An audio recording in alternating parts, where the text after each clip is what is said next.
అయితే మా హస్బెండ్ వాళ్ళ ఫ్రెండ్ వాళ్ళ బాబుది రుద్రాభిషేకం చేస్తున్నారు. సో భోజనాలకు అయితే పిలిచారండి మాకు. వెళ్తున్నాం మేము. చూడండి అందరూ కూర్చున్నారు బస్సులో.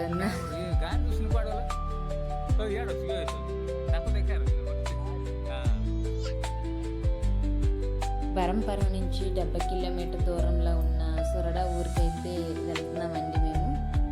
చూడండి ఒడి అక్షరాలు కనిపిస్తున్నాయి కదండి. ఆ ఒడి అక్షరాలు సొరడా డ్యామ్ అని రాస్తున్నది. ఈ డ్యామ్ దగ్గర నుంచి బరంపురంకి వాటర్ సప్లై అవుతుంది. ఇప్పుడైతే మనం సొరడా ఊరికైతే వచ్చామండి. ఈ ఊర్లోని ఈశ్వర్ టెంపుల్ ఉన్నదండి. ఆ టెంపుల్లో రుద్రాభిషేకం జరుగుతుంది కదా, అక్కడ భోజనాలు కనేసి వచ్చామండి.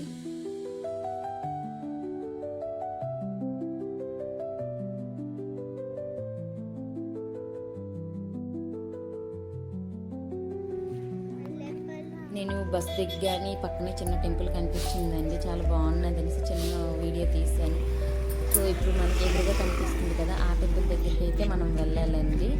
ఇక్కడ వీళ్ళు ఒక్కలే భోజనాలు పెడుతున్నారు అనేసి అనుకున్నాను. కాదండి, చాలా పెడుతున్నారు భోజనాలు. ఎక్కడ వాళ్ళు ఉన్నారు ఏంటి అనేసి మనం టెంపుల్ దగ్గరికి వెళ్ళిన తర్వాత వెతుక్కోవాలి.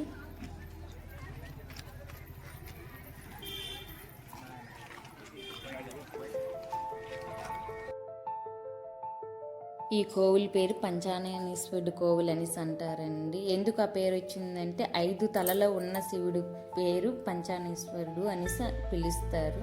అందుకనేసి ఈ కోవిల్కి ఆ పేరు వచ్చింది.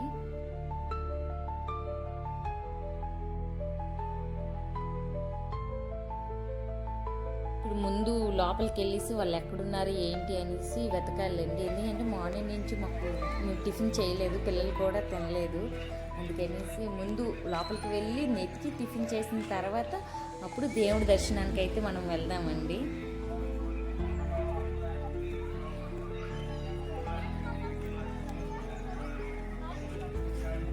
అక్కడ ఉన్నది పైపు. వాళ్ళైతే కనిపించారండి ఆటో వెనకద్దలా. అక్కడ చిన్న షెడ్ ఉంది, షెడ్ దగ్గర అయితే వంటలు చేస్తున్నారు. సో ఇప్పుడు మేము టిఫిన్ చేసి తర్వాత దేవుడి దర్శనానికి అయితే వెళ్తామనేసి అనుకుంటున్నామండి.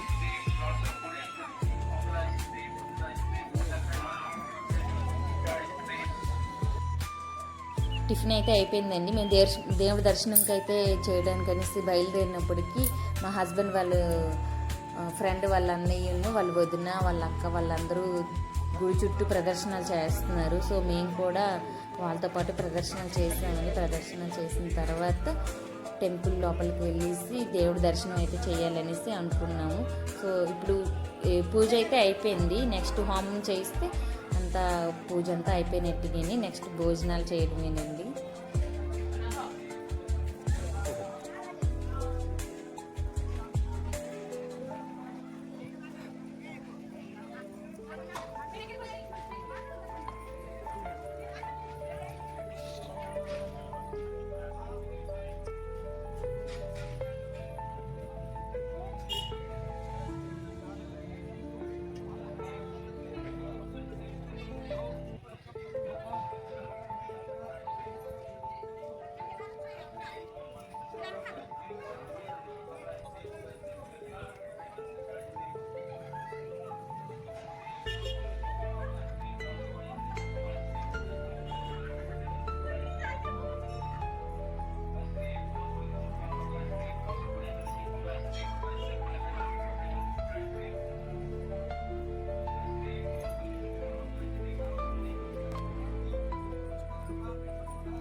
దేవుడి దర్శనానికి అయితే మేము వచ్చామండి. దేవుడు దర్శనం అయితే అంటే లింగము చాలా లోతుగా చాలా డౌన్గా అయితే ఉన్నది. మేము దండం పెట్టేసి బయటికి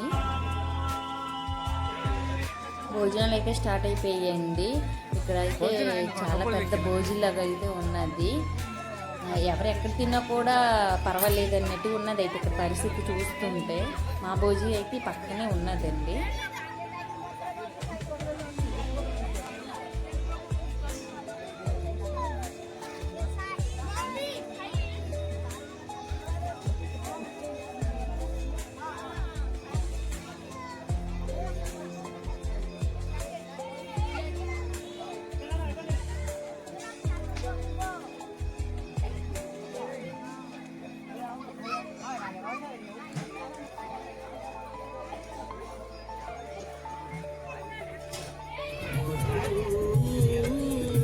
భోజనాలు అయితే అయిపోయాయండి. సో మేమైతే రిటర్న్ అయితే బయలుదేరాము.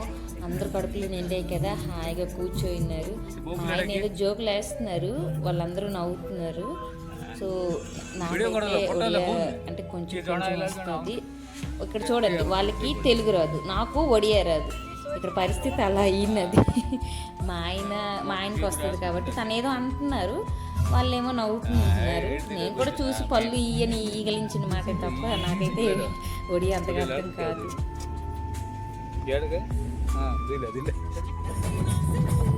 తినిది జీర్ణం అవ్వాలి అంటే కొంచెం డ్యాన్స్ చేయాలి కదా, డ్యాన్స్ లేకపోతే ఎలా?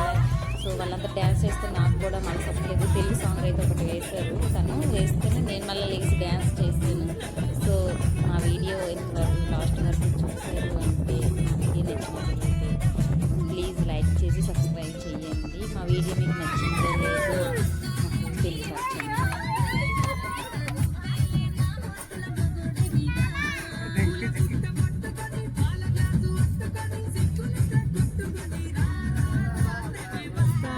Aha.